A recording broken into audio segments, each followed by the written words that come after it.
આકાશવાણી ભુજ સમાચાર પરેશ મારુ વાંચે છે। નમસ્કાર। ઓપરેશન સિંદૂર હેઠળ ભારતના સતત પ્રયાસોના ભાગરૂપે અને આતંકવાદને નેસ્તા નાબૂદ કરવાના અભિગમને વિશ્વના દેશો સુધી પહોંચાડવા માટે સર્વપક્ષીય પ્રતિનિધિ મંડળો વિશ્વભરના દેશોની મુલાકાત લઈ રહ્યા છે।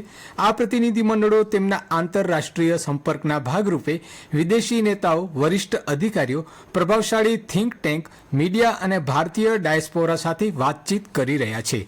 ભાજપના સાંસદ બૈજયંત પાંડાના નેતૃત્વમાં આ પ્રતિનિધિ મંડળ અલ્જેરિયા, સાઉદી અરેબિયા, કુવૈત અને બહેરીનની સફળ મુલાકાત પછી આજે સવારે સ્વદેશ પરત ફર્યું। આજે વધુ 2 પ્રતિનિધિ મંડળની ટીમો પરત ફરવાના છે।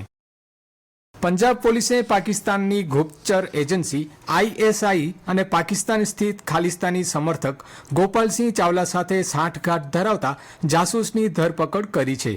આરોપી ગગનદીપસિંહની ગઈકાલે સાંજે તરણતારણથી ધરપકડ કરવામાં આવી।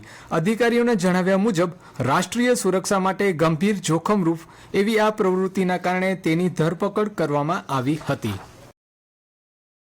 રાજ્યમાં વિધાનસભાની ખાલી પડેલી મહેસાણાની કડી અને જૂનાગઢની વિસાવદર બેઠક માટે યોજાનારી પેટા ચૂંટણીમાં કુલ 32 ઉમેદવારોએ ઉમેદવારી નોંધાવી છે, જેમાં કડીની અનુસૂચિત જાતિની અનામત બેઠક માટે 10 અને વિસાવદર સામાન્ય બેઠક માટે 22 ઉમેદવાર મેદાનમાં છે।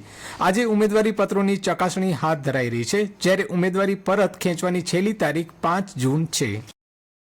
કચ્છ જિલ્લામાં 166 ગ્રામ પંચાયતની સામાન્ય, મધ્ય સત્ર, વિભાજન અને 241 ગ્રામ પંચાયતની પેટા ચૂંટણીને મળીને કુલ 407 પંચાયતોની ચૂંટણી તારીખ 22મી જૂને યોજાવાની છે।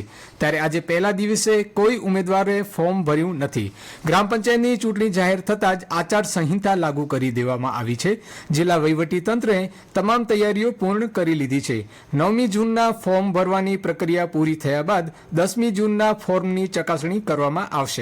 22 જૂનના મત ગણતરી હાથ ધરવામાં આવશે।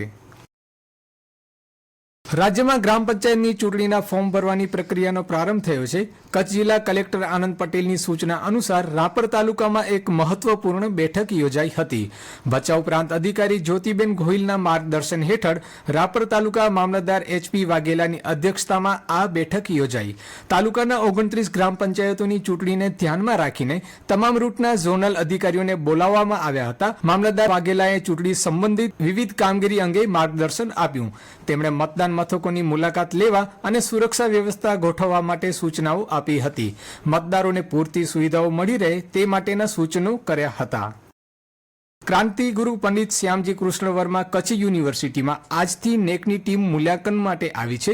નેકની ટીમ 3 દિવસ દરમિયાન હાઇબ્રિડ મોડ વિઝિટ કરશે। કચ્છ યુનિવર્સિટીના કુલપતિ ડોક્ટર મોહનભાઈ પટેલે જણાવ્યું કે નેકની ટીમ 3 દિવસ યુનિવર્સિટીમાં 2018 થી 2023ની સાલ દરમિયાન થયેલી શિક્ષણ સંશોધન કામગીરી નિહાળશે। તો તે નેકની માન્યતા મેળવવાના હેતુ તૈયાર કરાયેલા 7 માપદંડની ગુણવત્તાની ચકાસણી કરવાની છે।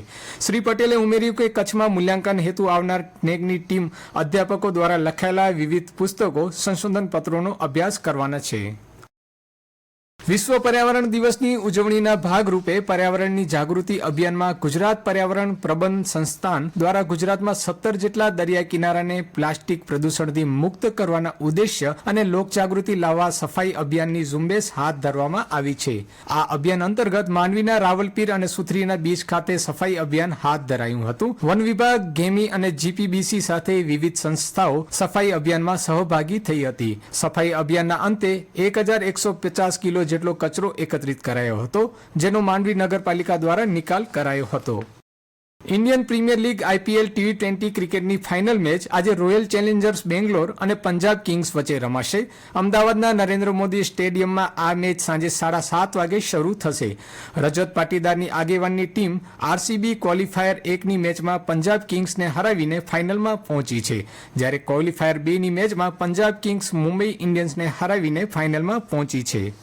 રાજ્યમાં આજે સવારના 6 વાગ્યાથી બપોરના 12 વાગ્યા સુધીમાં 8 તાલુકામાં સામાન્ય વરસાદ થયાના અહેવાલ છે। સત્તાવાર યાદી મુજબ પંચમહાલના જાંબુઘોડા, વલસાડના પારડી અને વાપી તાલુકામાં અડધો ઇંચ વરસાદ પડ્યો છે। અને આ સાથે સમાચાર બુલેટિન પૂરું થયું। નમસ્કાર।